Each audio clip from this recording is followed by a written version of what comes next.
చాలా సపోర్ట్ చేశారు నన్ను ఈ సినిమాలో. కిరణ్, యోగి అండ్ పట్నాయక్ స్లాంగ్ విషయంలో ఒక శ్రీకాకుళం యాస ఉంటుంది ఈ సినిమాలో. అది that was a very very challenging portion. So ఈ విషయంలో చాలా సపోర్ట్ చేశారు. Thank you. అలాగే భాను గారు, రియాజ్ ఈ కథ తీసుకొచ్చినందుకు along with Karthik. So thank you all so much. But ఇప్పుడు ద హీరోస్ ఆఫ్ తండేల్ నేను స్టేజ్ మీద పిలుద్దాం అనుకుంటున్నాను. శ్రీకాకుళం నుంచి, మచ్చిలేశం నుంచి వచ్చిన మత్స్యకారులందరినీ కొంచెం వేదిక మీద రావాలని కోరుకుంటున్నాను. ఎందుకంటే వీళ్ళు లేకుండా ఈ తండేల్ సినిమా ఇవాళ ఉండేది కాదు. ఈ తండేల్ రాజు క్యారెక్టరే లేదు.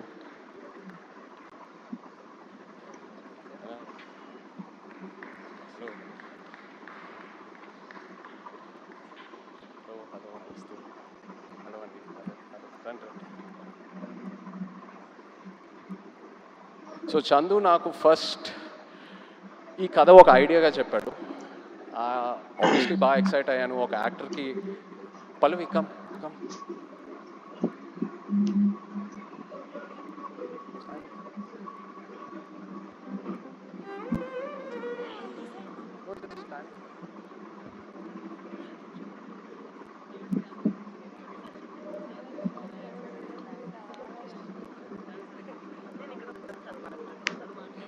సో చందు నాకు ఈ కథ జస్ట్ ఒక ఐడియాగా చెప్పాడు. ఒక డాక్యుమెంటరీ స్టైల్లో ఒక 10 నిమిషాలు. ఆబ్వియస్లీ కథకి ఎక్సైట్ అయ్యాను.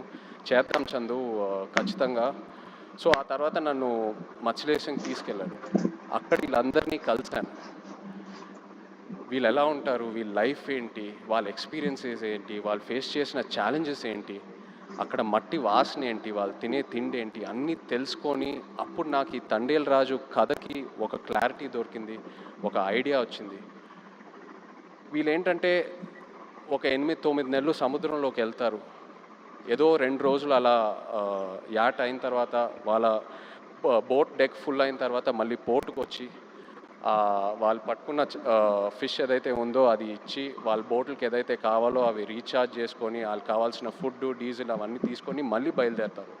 కానీ ఒకసారి సముద్రంలో ఉన్నప్పుడు వాళ్ళకి ఒంట్లో బాగున్నా బాగాలేకపోయినా, ఎలా ఉన్నా, ఒంటరిగా ఉన్నా లేనా, అసలు ఎలాంటి సెల్ ఫోన్ కమ్యూనికేషన్ ఉండదు. ఇంట్లో వాళ్ళు ఎలా ఉన్నారు, వాళ్ళ ఫ్యామిలీస్ ఎలా ఉన్నారు, ఆ బోట్ మీద ఏదైనా ఎమర్జెన్సీ వచ్చినా కూడా సరే వాళ్ళు సముద్రంలోనే ఉండి ఆ యాట పూర్తయ్యాకే మళ్ళీ తిరిగి వస్తారు.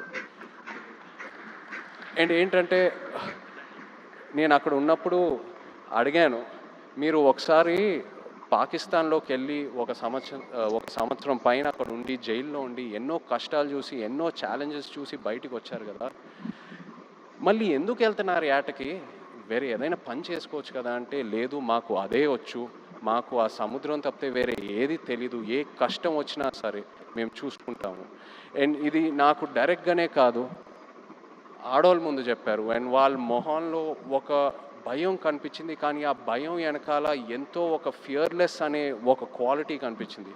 For me this is the true ultimate human emotion.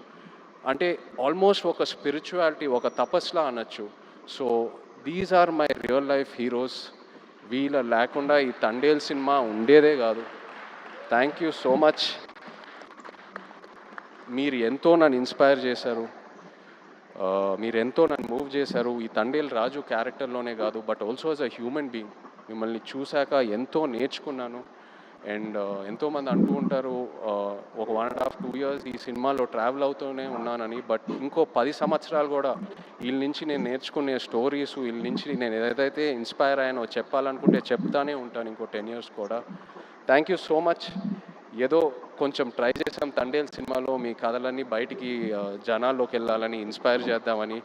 I hope మీరందరూ సినిమా చూసి సంతోషం పడతారు. Thank you so much everyone.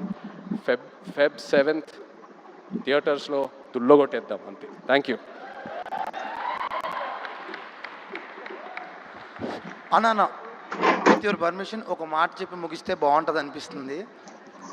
రాసి పెట్టుకోండి, అక్కినేని లెక్కలు మారబోతున్నాయి.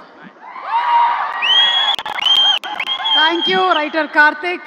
అండ్ ఎస్, శ్రీకాకుళం నుంచి వచ్చినటువంటి ఫిషర్మ్యాన్ అందరూ కూడా వాళ్ళ ఫ్యామిలీస్తో పాటు ఈరోజు స్టేజ్ మీద ఉన్నారు. Thank you very much. మీ కథని మీరు కళ్ళారా ఫిబ్రవరి 7వ తారీఖున థియేటర్స్లో వీక్షిద్దురు కానీ. Thank you.